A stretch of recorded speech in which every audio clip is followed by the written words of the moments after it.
हिजो कुनै बेला निरङ्कुशताको हुकुमी चल्थ्यो, फलानालाई थुन, फलानालाई निकाल, फलानालाई बलुवा गर, फलानालाई सौला गर भन्ने किसिमको हुकुमी शासन चल्थ्यो। त्यो हुकुमी शासनको विरुद्धमा लडेर जनताको शासन स्थापित गरेको आज संघीय लोकतान्त्रिक गणतन्त्रमा जनताको अधिकार, जनताको आवाजहरू बोलिन पर्छ र 10 वर्ष लाएर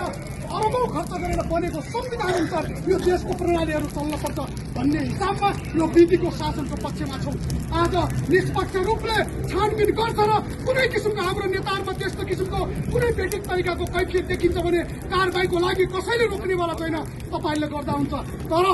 स्टन्टबाजी गर्नको लागि, आफ्नो इगोको तृप्ति गर्नको लागि यो किसिमका गरिएका गतिविधिहरू, यो किसिमका गरिएका गैर राजनीतिक प्रतिशोधमूलक गतिविधिहरूको खेद प्रकट गर्न चाहन्छौँ। र आज सबै तपाईँ हामी नेपाली दाजुभाइ दिदीबहिनीहरूले कोही पात्रको विषयमा आज तपाईँहरूले भनिरहेका कुरा, कोही पात्रका विषयमा राज्यले गरिरहेको कुरा साँच्चीकै कानून सम्मत छ,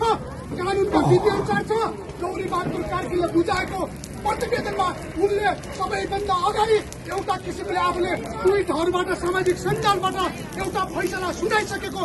एउटा विवादित मान्छेलाई जबरजस्त रूपमा चाहिँ त्यहाँबाट उसलाई त्यो समितिको संयोजक बनाएर जुन किसिमको एउटा नियोजित रूपमा यो किसिमको 23 गतेको घटनालाई एउटा प्रणालीगत किसिमले 23 गतेको घटनालाई चाहिँ एउटा नियोजित रूपमा त्यसलाई दोषी देखाउने 24 गते हाम्रो देशको पुर्खौंका मान्छेहरूले एउटा सम्पदा सिंहदरबार जस्तो एउटा पवित्र सम्पदालाई आगो झोस्नेहरू ती नेपाली हुन् कि कौन, तिनी नेपाली हुन् कि होइन।